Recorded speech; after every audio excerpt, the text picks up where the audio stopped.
All right, guys, you guys were looking for some more interactive vlogs, so I figured why not do something really different today. This is Jillie. Hey guys.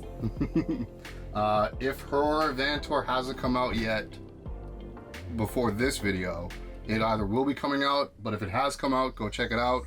Her van tour is really cool.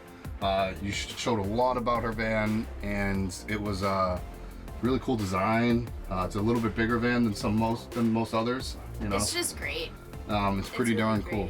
Today we're doing a podcast, her podcast. So I'm gonna let her talk about it a little bit. I'm going to set the camera down. I guess the reason why I'm doing this podcast with Jillie, she asked me to do it, right? I asked you to do it. Yep. Jillie asked me to do this podcast because of many different reasons, but I wanted to record it because she was doing some prerequisite questions, I guess, or some pre-questions, and I was like, hey, do you mind if I put this on my channel to vlog it, because there's a lot of things you guys don't know about me, and I don't know if you want to know them about me, but we're gonna put it out there, and I think that some of these stories, hopefully, you guys may want to know about. So you might want to know why I'm here and how I got here and everything else. Does that work for you? I love it. Awesome. So excited. How can they find your podcast? Yeah, so it's on any major podcast channel. So just like whether it's Stitcher or Spotify, iTunes, my website, jilliejohnston.com, my social media, Jillie Johnston Coaching on Instagram, and I post it everywhere. So it's called Theworthiness Mindset, and Awesome. I can go into a little bit about why it's called If you want to, I'm gonna put this down. My arm's starting to get sore. Yeah. We're gonna do super wide. Yeah. All right, I'm actually gonna turn my overhead lights on. I'm just gonna have those lights on.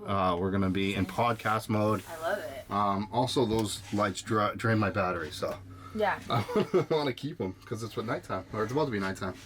So I have a podcast called The Worthiness Mindset. I've done it for a little over a year, and the reason why I started it is I'm a life and worthiness coach, and I believe that literally everything in life comes down to what we believe we are worthy of.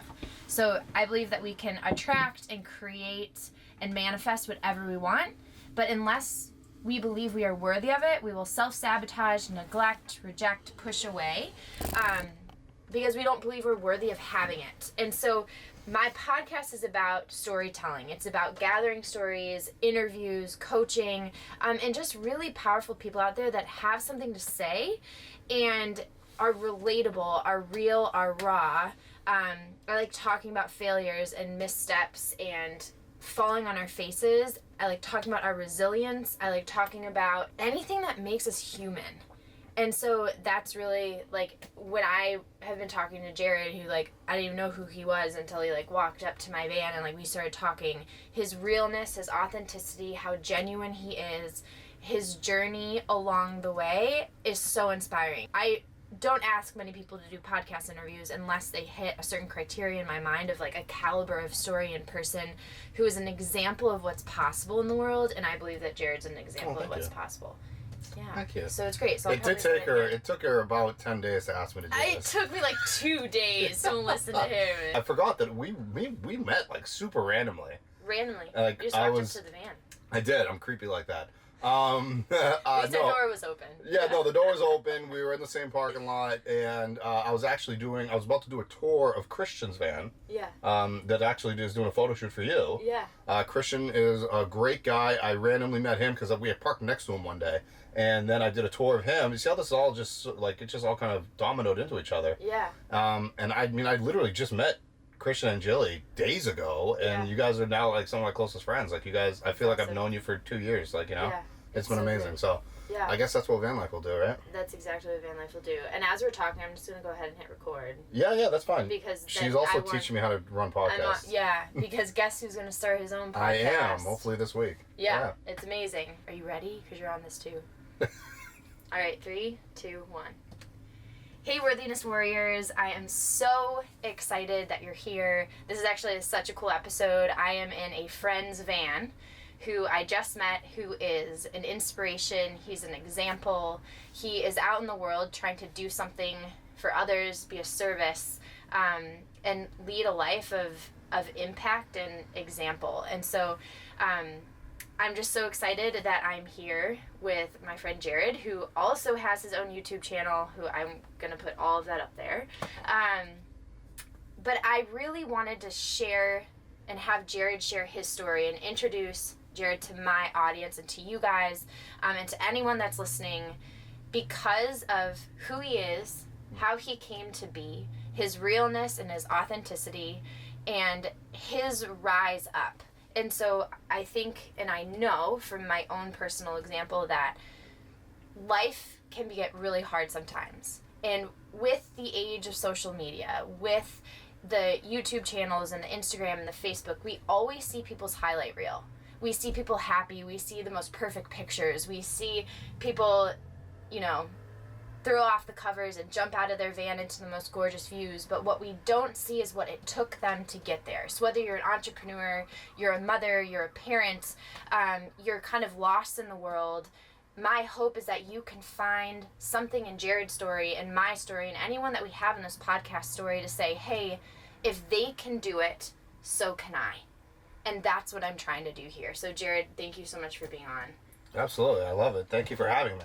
Yeah. So I want you to take time and we're also filming this, which I'll put in the show notes as well, Sure. so that people can see it, because I haven't done that yet, so it's really neat. Awesome. I want you to take a second and just share a little bit about your story and how you came to be in this moment. So this can be as much or as little as you want to share, and we're going to dive really deep into everything you say, basically. Okay. All right. So you start, how did you get to where you are?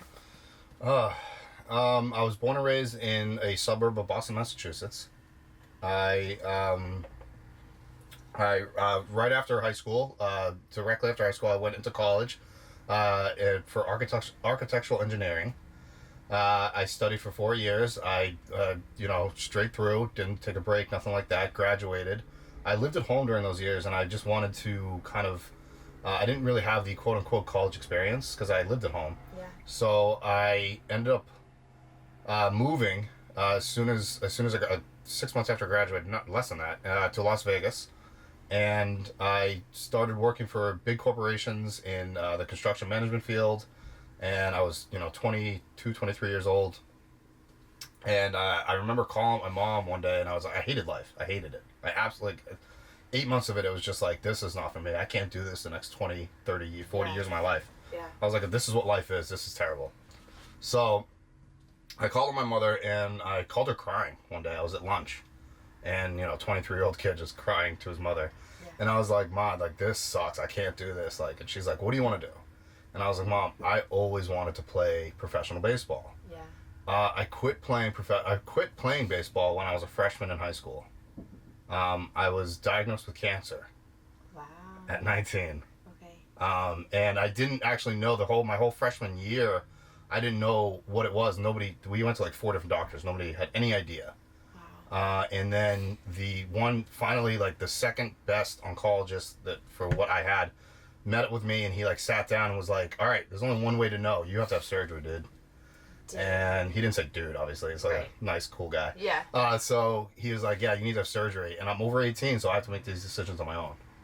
So it's you are going to have surgery, and we're going to do a biopsy, and if it's a cancer cell, then we go further to see if it's spread. Wow. So I asked him if I could finish out my freshman year, but during my whole freshman year, I had to quit baseball because it was just a lot of pressure. I was getting tested inside and out. It felt like every day, but it was probably a couple times a month because we didn't know. I went ultrasounds and MRIs and CAT scans and just everything. This is all freshman year in college. Yeah. Okay. So I was it was just a lot to kind of take on. Plus, I actually I believe I made the team, but because of my size. I'm only 5'8", at the time I was probably about $160, $165, 165 pounds. Yeah. I'm undersized for a typical baseball player. Okay. And, my coach at the time was, and I hate to swear right now, was kind of an asshole. Yeah. And he just did not treat, I always did the work. I always was very talented, I thought. And he never wanted to cut me, but he never played me. So I didn't play, and I kind of, I don't know what the word I'm looking for, but I I held it against him, and instead of like pushing through, I gave up on top of all the testing and crap that I had to go through. So it was just like one more thing. Yeah, it was, and so I just quit right before I went down to spring training. I was like, I'm not even making that trip, because if I'm not going to play, like, F you kind of a thing. Yeah. So the doctor was like, all right, let's set up, the surgery right after my freshman year ended. I went into surgery on April 28th, whatever, when I was 19. I don't know what year that was, 2001 or 2002. And I got a phone call 2 weeks later, and it was testicular cancer. Oh my God. Yeah, so that's when the fun began. Wow. I was very, very lucky. It was technically cancer, but I was very, very lucky that it did not spread. But I was rigorously tested for years on end. Went into a deep depression. Just didn't know how to handle anything. Yeah. So, anyways, we'll fast forward. I graduated on time. Everything was fine, but I didn't feel like I experienced life. So I moved to Las Vegas, where I worked for those big companies, like I said, and then I quit after 8 months. I called my mom and I was like, I hate doing this. And she's like, what do you want to do? And I told her professional baseball. We'll go back to that. And she said, well, obviously you're too old. I'm out of shape for it. Like, she was brutally honest with me. She's my mother. I don't care. Yeah. And she's like, is there anything else? And I was like, you know what, Mom? I've always loved entertainment. And I was like, I want to go pursue acting. And she's like, great, let's go. And she was like, don't quit your job yet. And then we'll figure something out. I walked back in and I quit on the spot. Wow. Yeah, so I didn't listen to my mom. And I gave him 2 weeks notice. I might have been the next morning, but anyways, I gave him 2 weeks notice. I went back in to work the next day, and I got locked out of the system. And I was like, hey, what's going on? They're like, dude, you gave it 2 weeks notice, go home. And I was like, all right. And they're like, we're paying you for 2 weeks. I was like, sweet, later. And I left. And so I had 2 weeks to find a job, pretty much. And I found a waitering job, and I just been hustling ever since then. And then we'll fast forward a year after that moment, I moved to LA, and I lived in LA just bouncing around from BS job to BS job, trying to make it as an actor and do acting things. And then I fell into improv comedy. I graduated from IO West, which is a theater no longer there, RIP. They just went under. They have an IO Chicago, but the IO West is in the Los Angeles location. They went under a couple years ago. But anyways, I graduated from there. I loved it so much. That actually segued into sketch comedy, which I did. I did a little bit at Second City, and then I went over to, I did some writing, and then I got into stand-up, which I absolutely fell in love with. And the reason is because when you are on sketch teams or improv teams, I feel like you are, your progression in that is, you have to rely on others. Yeah. It's a team effort, With stand-up, it's all by yourself. And I felt like team members were not being very serious about it. So if you have somebody that's serious about it and somebody that's not, that doesn't match up. So finally I was like, you know what? I wonder if I can do this all myself. So I was like, stand-up is the thing I can do. So I started writing my own stuff. I started to do that. And it was just, it was like pounding sand. Like you're up against everybody else. It's such a competitive market. And I remember years ago, I always wanted to do a YouTube channel, but I never figured out what I wanted to do it about. And then enter van life. I started doing van life, and then it was just I guess the perfect marriage of I get to design my own space where I don't need permits for my architectural engineering degree. I can start a YouTube channel, and I've got 8 to 10 years of entertainment experience, whether it's classes or workshops, or I've gone to YouTube seminars, I've got stand-up comedy background, I've got an improv background. So I have all of that background on top of my degree, which I still love to design. Yeah. I felt that it was a match made in heaven. Yeah. So I just started doing that. And, now I've fallen in love with doing this kind of stuff and interacting with people, and yeah, I guess that's now how I'm sitting here with you now. Wow. Yeah. And I always told myself when I did jump into entertainment that I would not quit because somebody would piss me off like that coach did in baseball. Yeah. Or I wouldn't quit by being held up by, silly cancer or something like that.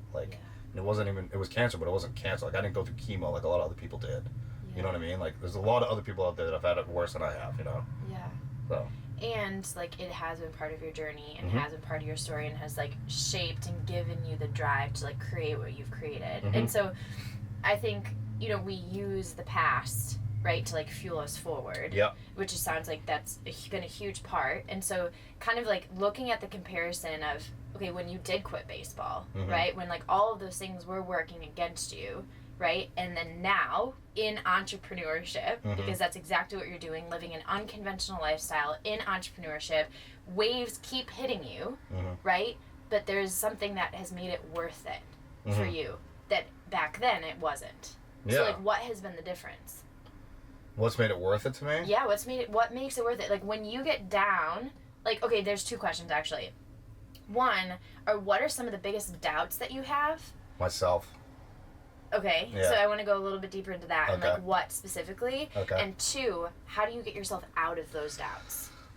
You know, that's so good. It's so hard to kind of pinpoint this, and I guess my best answer is that right there is there's people that are watching, and that gets me out of it. You know, I get, just like everybody on the internet, I get haters, right? Of course, and you know, the haters are there, but for every one hater, there's 10, 20, 50 people that are amazing.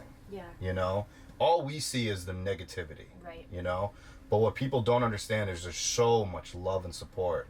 And for what I'm trying to do for others is when they see that, you know, not the haters, when the 9 out of 10 are seeing what I'm trying to do, and they write me messages and they write me emails, or they'll say a comment, you know, that is really what it hits me there. Yeah.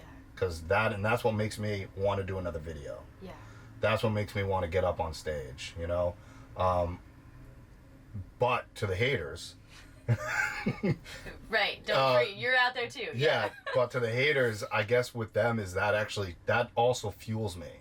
Yeah. It fuels me, and you know, you're laughing because there was an email that I just showed you, and I was really amped up with that person, because I was it fueled me, and he kind of told me that I should never do comedy ever in my life. Yeah. And I just want to but it took me a long time to figure that out, to get to the point, like, if I read that email 3 years ago, I would have sheltered myself and cried and put covers over my head and called it a day, you know, and I would have been stuck like that for days on end, you know. And now it's like I'm going to print it out, put it on the wall, and be like, you know what, I'm going to go out and work harder than I've ever worked before. It's fuel. Yeah. But before, for some reason, I didn't. So I guess the worthiness, or the worth, is that, like, it's worth me to do that for them. Yeah. I do it for, I guess it's so silly to say it like this, it's cliche, but I do it for the fans. Yeah. You know, and that's really why I do it. Well, and this is like, so the Dalai Lama, there's a great book out there, I always recommend it, the Book of Joy. Okay. And the Dalai Lama talks about, like, the fastest way to alleviate your suffering is to put yourself in someone else's suffering.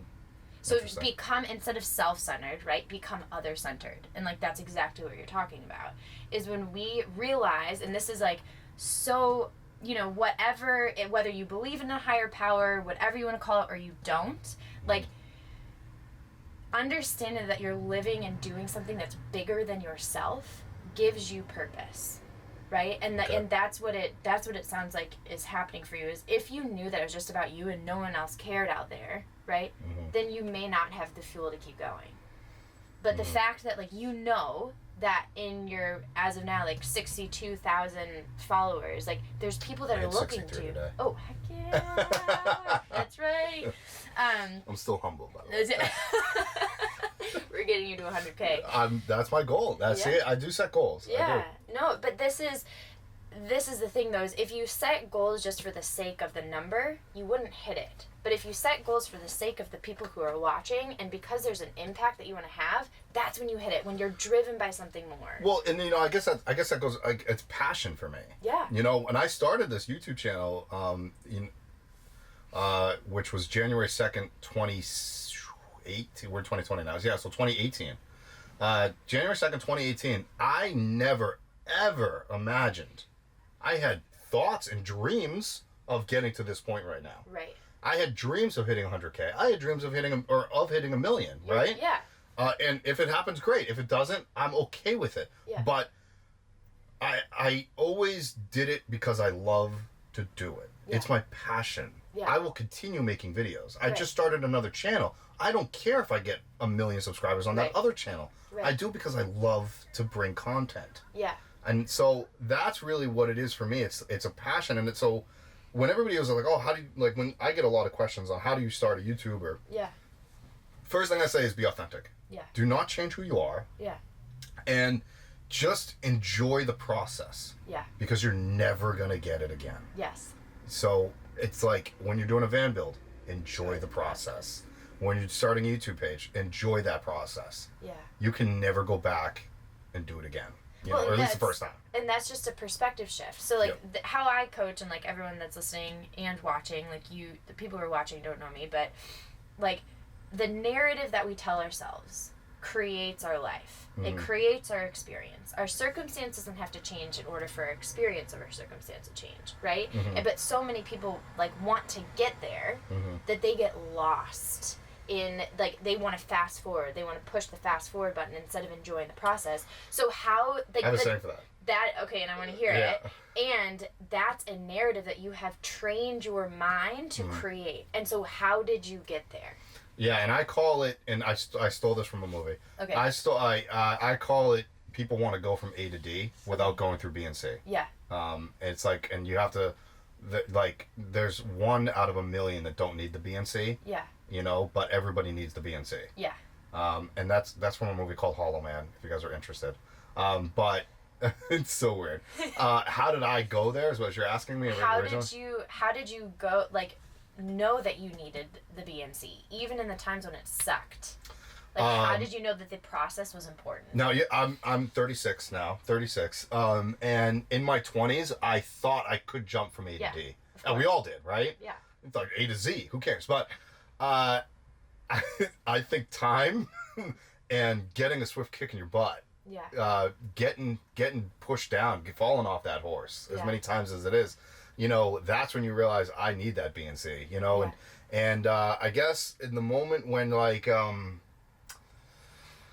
so many people, especially in Hollywood, I lived there for, you know, like I said, almost 10 years, everybody thinks that they can help you out. It's, oh, there's a producer that can put you in this, or there's such and such person that can put you here or can get you there. When you realize that you cannot rely on anybody else but yourself, that's where you understand you need the B and C. Yeah. And there's nobody that's ever going to give you a free lunch. Yeah. You know what I'm saying? Like, Yeah. it's just not there. You got to put in the work.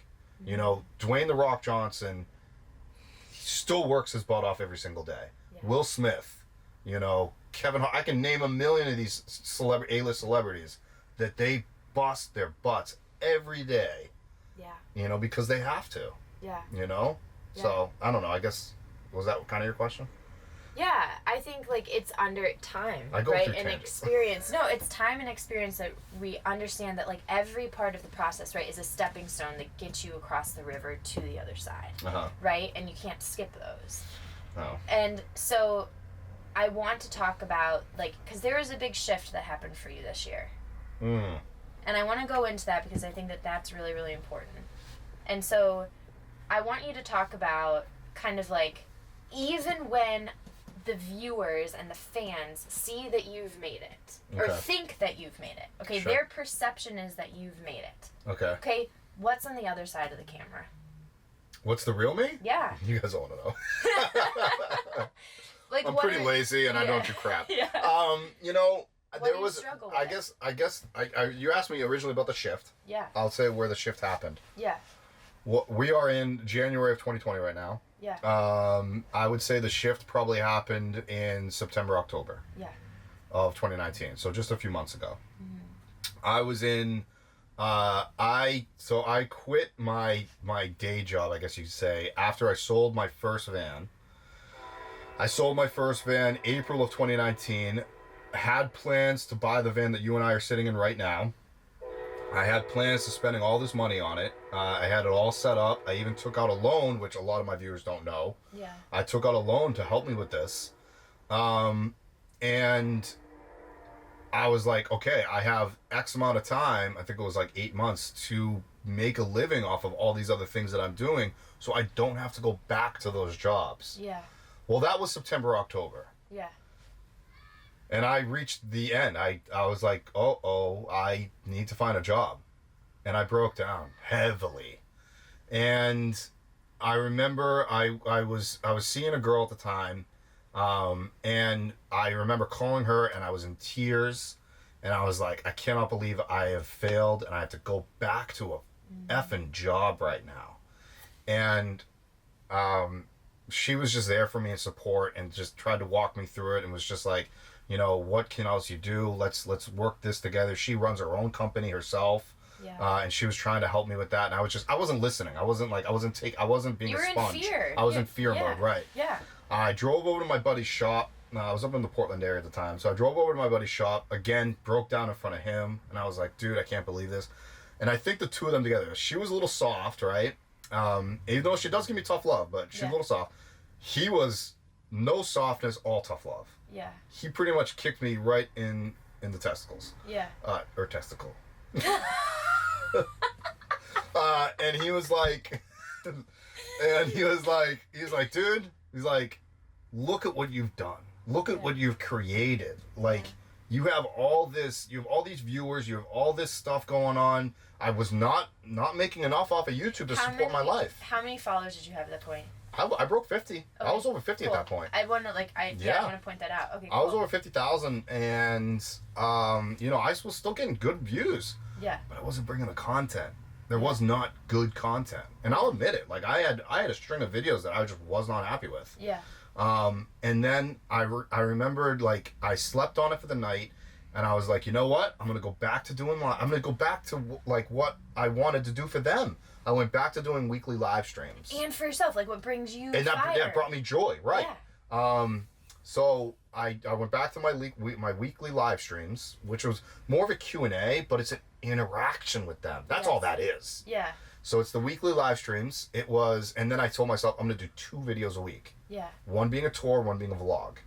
And I was like, let me set this up. And it was kind of like, it's like quitting cold turkey with the opposite direction. It's like, I'm just gonna go all or nothing. Yeah. And now, you know, I talked about this with you yesterday. December was my best month I've ever had. Yeah. Not just in YouTube world, in life. Yeah. I was thinking about it, and I was like, holy crap, I've never had a month like that. And you don't realize when you're going through it. Right. And it's like, it was January, it was my brother's birthday, January 2nd, and I'm like, I call him up, I'm like, dude, and he's very successful. I'm like, dude, I've never had a month like this. And he's like, awesome, man. That was it. I was like, all right, you blow me out of the water every month. But anyways, I'm like, dude, I don't think you understand. He's like, no, I get it. Now do it again in January. And I was like, oh. Yeah. So now I have to one-up myself. Yeah. Every single month. Yeah. Well, and this is a really. But then again, that's why my brother's successful. Yeah. Yeah. Right. Like he has that. He has it. He has that mentality. Yep. And I love it because I really love, you know, talking especially with entrepreneurs about shifting the focus of like the pity party, right? And we all have them, right? We all get down in the dumps, we all get in ruts, we all go into those pity party moments, but it's it's the breakdown and the breakthrough, right? And so like you realizing, hey, I have to show up for myself. No one is pulling me out of this. No one is giving me a free lunch, right? No one is going to do this for me. I have to do this for me. Yep. And so how am I going to do this for me? I'm going to do the thing that gives back the most. Yeah. And gives back not just to the viewers, but also to myself. Yeah. And when I shift to joy, when I shift to love, when I shift to abundance, that is exactly what is created in my life. Right? And so abundance yields abundance while fear yields fear. And that's what I tell people all the time. And so you shifted to the joy. I did. And then you had the best month of your life, right? Financially. But then I'm also guessing that like the peace, the satisfaction, the joy, the fulfillment, everything else was also the best month of your life. Or one of them. Yeah, I mean, November, December have been remarkably amazing. Yeah. You know, and it's like, it's funny because as a solo van traveler, that's their family is 3,000 miles away. You think November, December is probably the most depressing time for me. Yeah. I am so happy I'm not with my family. I'm just kidding. I'm very, very close with my mother and my father. They're separated, but I'm very close with them both. It's just like and they begged me to come home, and I was like, they all do. All of our families do. Listen, they're moms and dads. Like, it is what it is. And you know what? I honestly, if you and I had this discussion, you wouldn't have asked me to be on your podcast 4 months ago. Yeah. You wouldn't have. Maybe not. Yeah. If you, after meeting me, you'd be like, dude, that guy's got issues. Yeah. But it was that moment of finding whatever my inner joy was, like you said, like, what's the joy? Yeah. And everybody's joy, I guess, is different, right? Totally. So it's whatever that is. And that was finding it in myself. And I guess it's creating content. Yeah. It's creating content and putting yourself out there. And my next leap of joy is getting back on the comedy stage. Mm-hmm. You see what I'm saying? So it's like, and sometimes you have to force yourself to do it. Yeah. Right? I can't, I force myself to put those videos out. I'm now putting myself or holding myself accountable to starting this other page, because that's going to make me go up on stage. Yeah. Starting my podcast is going to make me go up on stage. Yeah. It's all part of my mental process. Well, and so, like, let your podcast, tell everyone a little bit about your podcast. It's me. It's raw version of me. The people that are watching on this channel, this video, it's not that it's not the real me. This is me, right? Totally. But my stand-up is scripted, obviously. Yeah.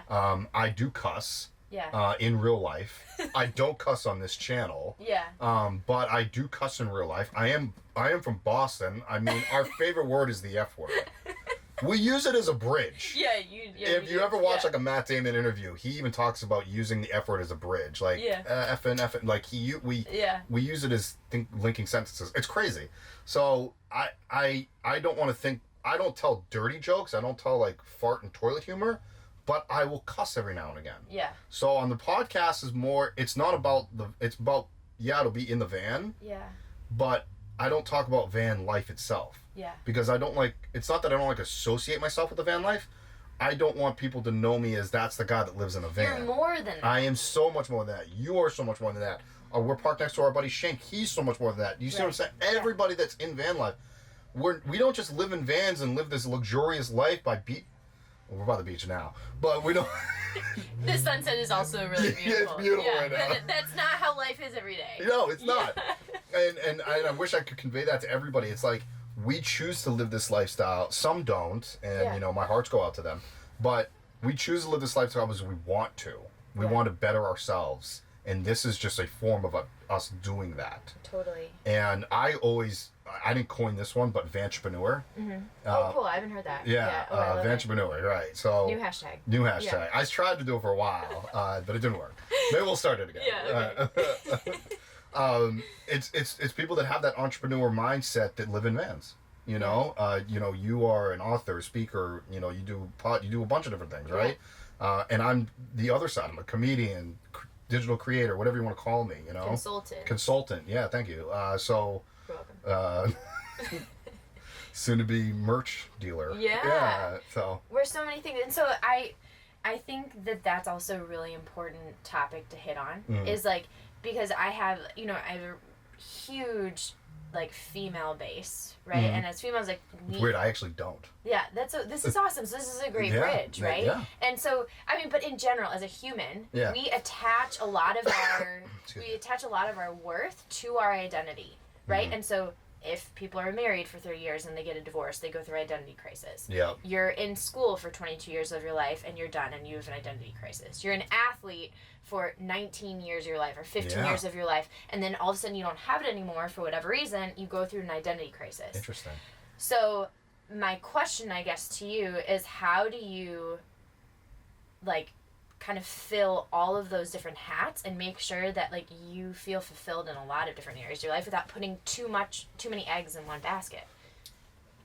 Not that I feel that YouTube is on cruise control whatsoever. I just feel that I have a better understanding on how my page works. Yeah. And I always want to continue to strive and do greatness with my main page, which is my Jarrod Tocci page. But I wanted to do more. Yeah.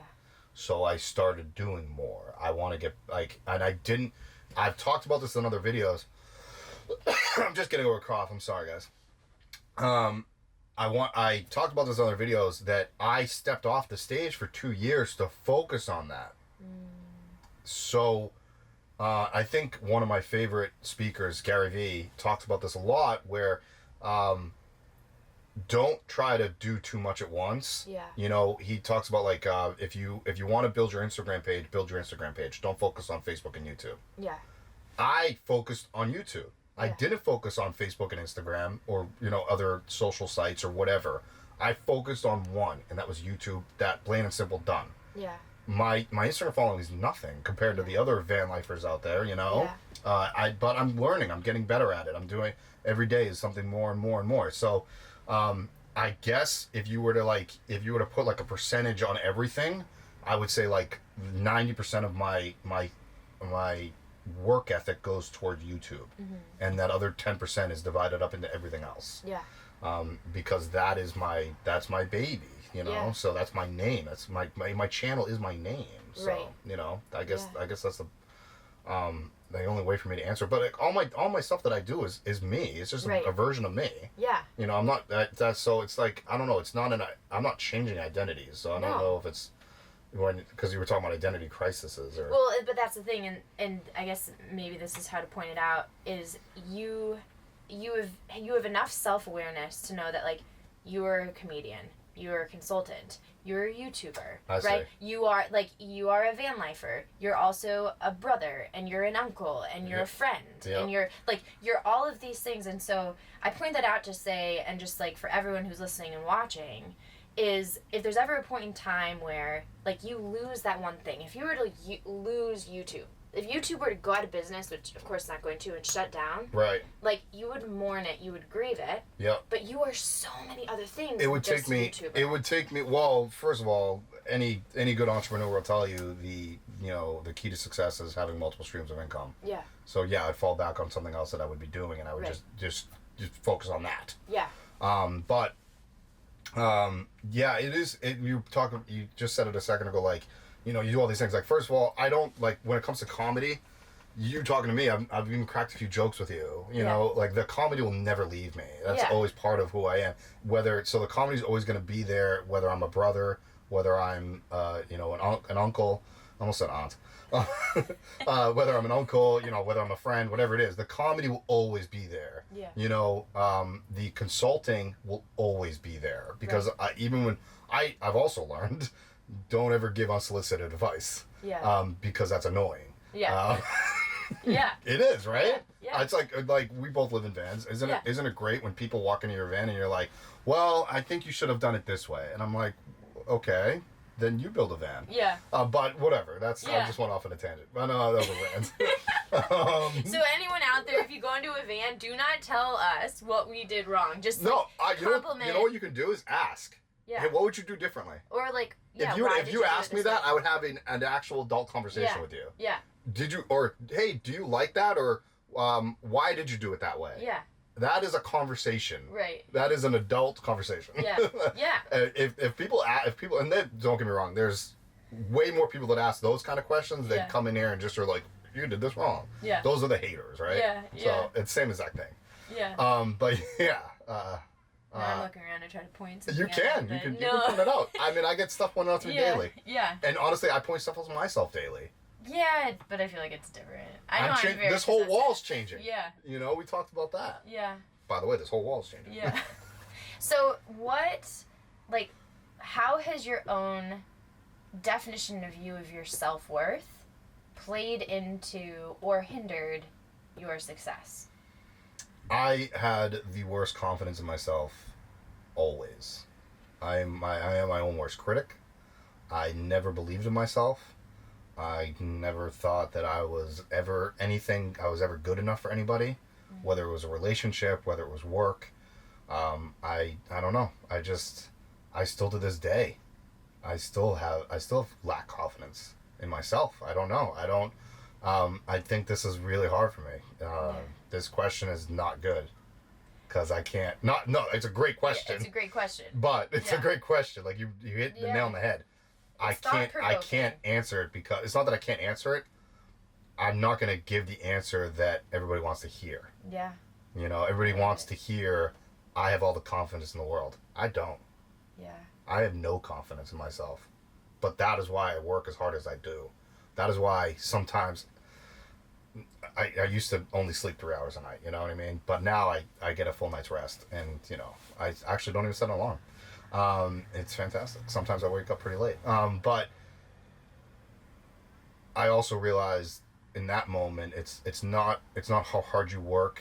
You know, it's not how little you sleep and hard you work. It's what you do at the time you are awake. Yes. You know, so many people say that.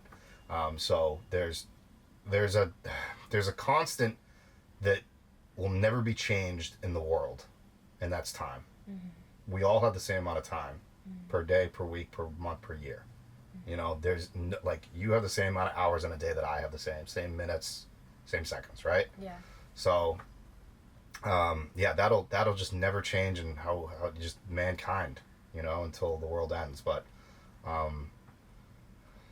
yeah, that's a really tough question for me to answer. I was kind of dodging it. No, but this is the thing, because I don't know if anyone has answered it that truthfully yet. And Okay. I have had over 60, like, Wow. I'm guessing, like, I've had over 60 podcast episodes, but this is what I say, right? Like, so you don't always have confidence in yourself, right? Or struggle with it. I struggle. And yet, you still put out 2 videos to 3 videos a week. You still put yourself out there. You still do a live stream, right? I doubt myself every single day. Sure. I am a coach that works with people all over the world. I've worked with literally thousands of people around the world. I still doubt myself every single day.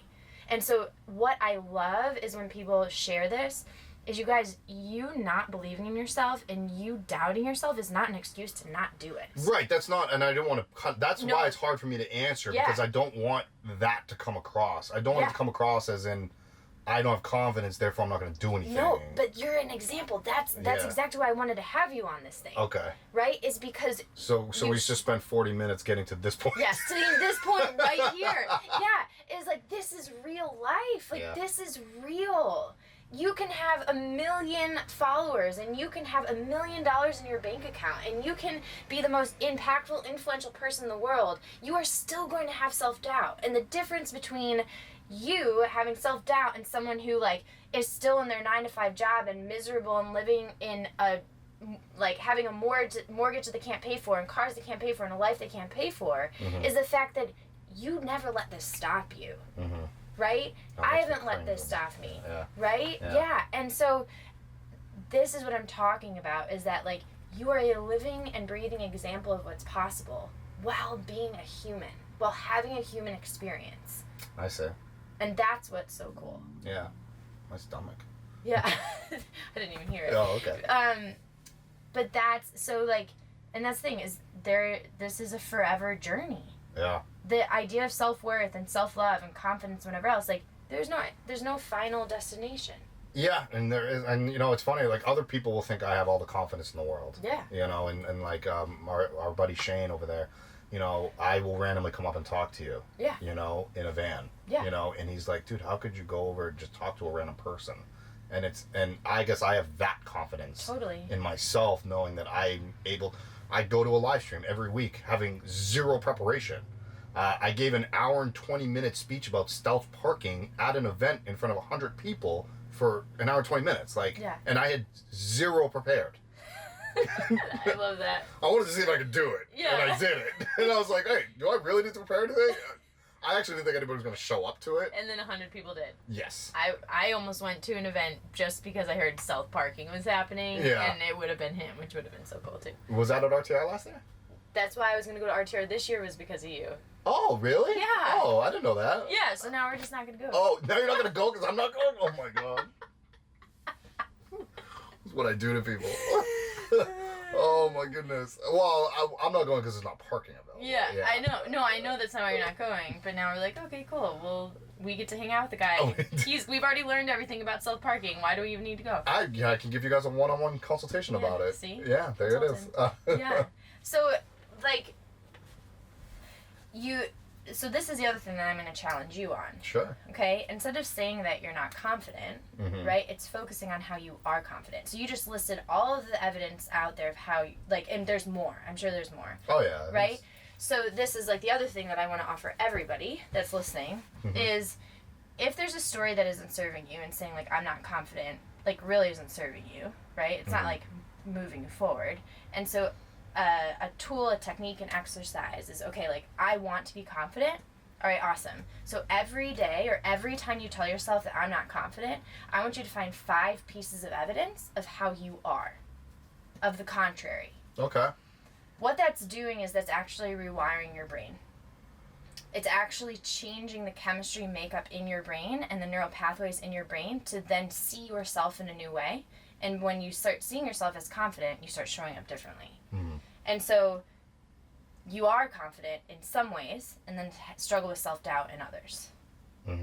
That's a little bit more empowering. That is. I mean, it makes more sense when you word it much better than I do. Yeah. Yeah. But that's part of my job. It is. Yeah. So that's why you're a coach. And that's why I'm a coach. That's it. Yeah. Done. So done. All right. Shut the computer. So I'm gonna I have one more question for Please. you. I wish you had 7 more. Yeah, this is so great. We can do part 2. If you want, I'm always down to help you out. No, not help you out. I'm always I'm happy to be a guest. How's that? Yeah. I love being a guest. Yeah, this is awesome. Yeah. So, okay, one super superficial, but where can people find you, follow you, find your comedy, support you, holler at you and be like, keep going, brother. Holla. Keep going. We love what you're doing. We're inspired by you. Oh, thank you. The best way, I guess, is my website, jarrodtocci.com, and it's spelled like Jarrod, Jarrod, and then Tocci, Tocci.com.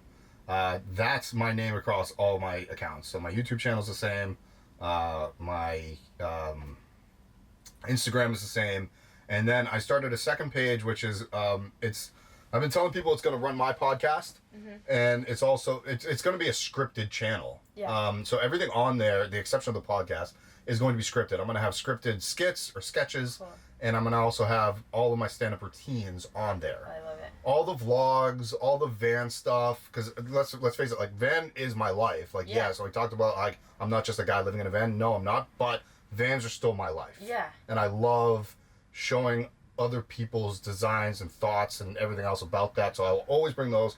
I will always bring shop tours. I'll always do that. And that's on my main page, which is the Jarrod Tocci page. Yeah. But the other page, which is the comedy stuff, is Who's This Effing Guy? Or Who's This Effing Guy? I love it. EFFIN. So Who's This Effing Guy? That is also the name of the podcast. Cool. I have not even started yet. No, but oh, we're going to. But you're going to. I'm going to, yep. And so what's cool for everyone who's listening that doesn't follow you is Jarrod meets people and does tours of his van. My van's, if it's not out by the time that I launch this, then you'll see. I haven't done a complete van tour of our van yet. It was so good. Yeah. I haven't even looked at the footage yet, but I also know when I've got a home run and when it's kind of bleh. Yeah. Like I'm telling you, Jillie's was amazing. And so mine's on there, but then he has hundreds of other people. I wouldn't say hundreds. I don't know. I got probably 30-ish. Oh, that's it? Yeah. I have a lot of vlogs on there. Yeah. Okay. I have a lot of vlogs. I guess maybe I have 100. I don't know. I have 150 videos. Okay. So, but if you are into van life and you're living vicariously through us, check it out. Look at all of it. Thank you. It's also it's well, fun. I do all my own tours. Yeah. There's other pages that will do van tours, but they hire out people. Right. I do them all because I can interact with the person on a deeper level than I guess those other pages will. Yeah. And I'm there. I'm the one asking questions, and it's all vlog style. Yeah. So it's all real and raw, and that is what I'm all about as a person. Yeah.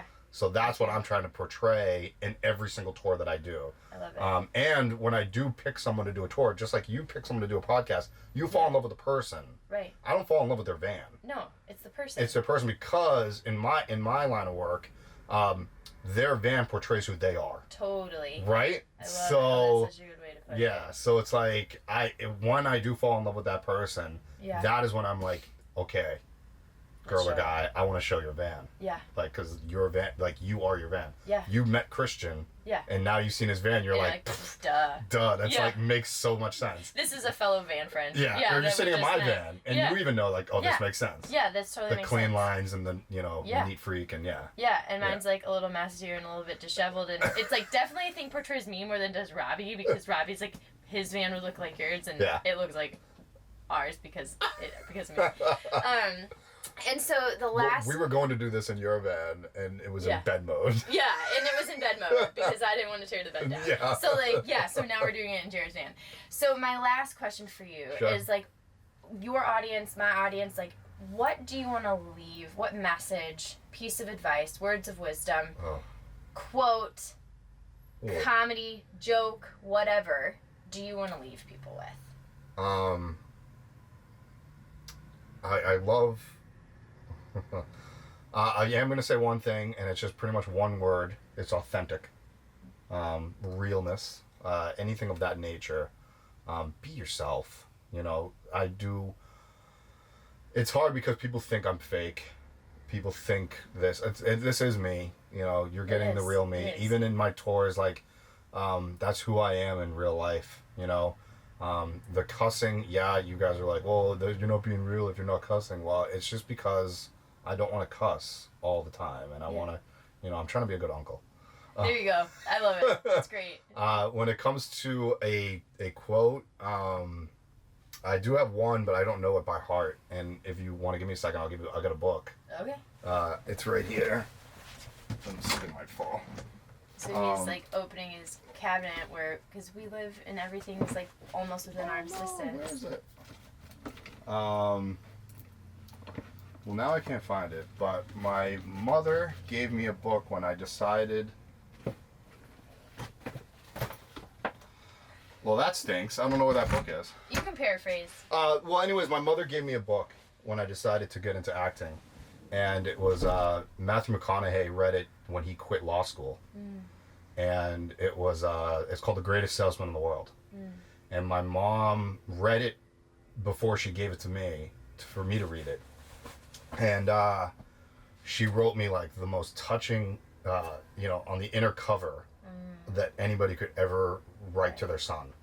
And I was like, every time I read it, it brings me to tears. But there was a quote that she said that she's like, I will never forget this quote in the book. And it's like, the failure to succeed will never persist. I don't remember exactly what it was, but it was like, every time I read it, I'm like, damn, that was good. And it always drives me. Yeah. Now I'm trying to think of where the keep going? book is. Yeah, pretty much. Yeah. Like your failure to succeed will never,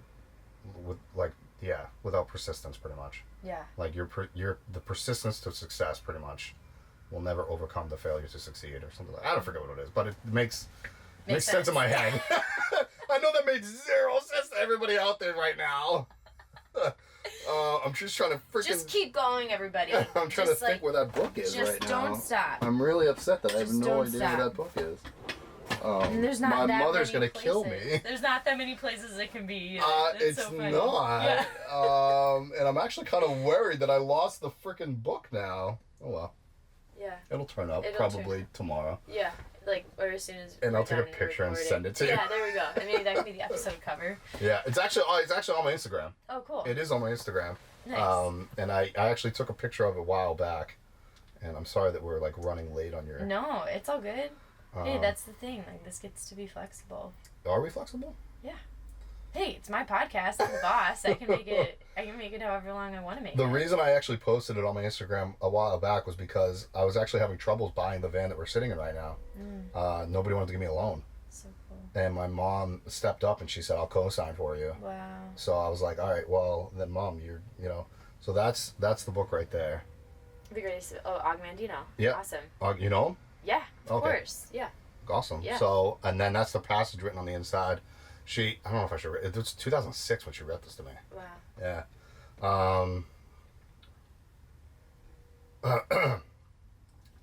It's, I am very proud of, my mom wrote, I am very proud of you, and you always have, and you and all you have accomplished so far in your life.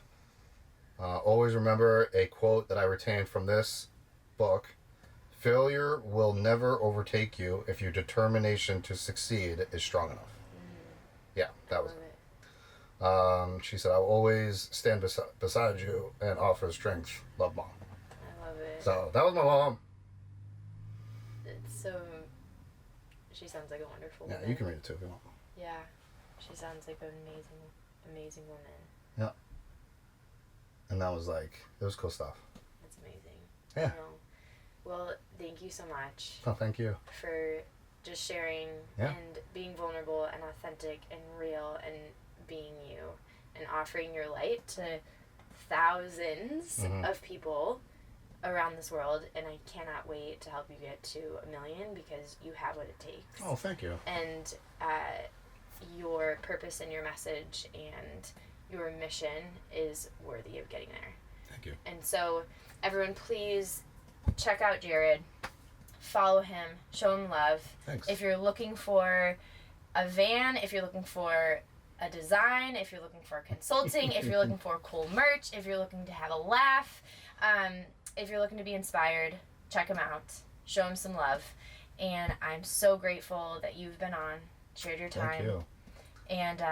And everybody, I will talk to you next week. Thank you. Oh, you cut me off. Yeah, now we cut off. So like. Well, they're on the video. Yeah. I said the thank you on the video. Yeah. So thanks everybody. Oh, wow. For 56 minutes on that. Yeah. And I'm probably not going to cut anything off of that, guys. Great. So is there anything else that do you feel like you want to share with your audience? I'm okay. I want to obviously thank Jillie. And you guys can find her. That's where you speaking of that. Yeah. And you say where to find you. So you can find me on Instagram at Jillie Johnston Coaching. You can follow our van at Notorious RVV on Instagram. My website, jilliejohnston.com, and my podcast again on any podcast stations. And I have like a variety of different people that I have on. I don't have a type. And it really is just like inspiring people, but I would love to hear from you.